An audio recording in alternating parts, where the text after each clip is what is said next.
इसी तरीके से अगर अगली खबर की बात करें जो कि गाजियाबाद से है, गाजियाबाद में पहाड़ी रियासतों में हो रही बर्फबारी ने पूरे शुमाली हिंदुस्तान में सर्दी बढ़ा दी है। दिल्ली एनसीआर में कड़ाके की सर्दी पड़ रही है। गाजियाबाद में जबरदस्त कोहरा देखने को मिल रहा है। ये तस्वीरें गाजियाबाद की हैं। तस्वीरों में देखा जा सकता है कि विजिबिलिटी कम होने की वजह से सड़कों पर गाड़ियां धीमी रफ्तार से चलती हुई नजर आ रही हैं। महकमे मौसमियात का कहना है कि अभी कोहरे और सर्द हवाओं से छुटकारा मिलने वाला नहीं है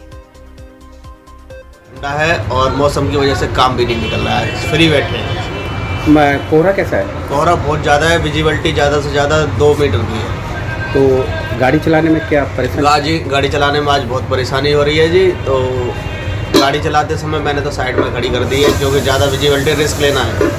मेरे बस अड्डे की दुकान है, मेरे चाय काम है और बहुत कोहरा पड़ रहा है, ठंड भी ज़्यादा है और कोई ग्राहक नहीं आ रहा है ठंड की वजह से। ठंड की वजह से कितने दिनों से ये मौसम है गाजियाबाद का? गाजियाबाद का मौसम तो 2 महीने से खराब, मगर आज बहुत ज़्यादा ठंड है।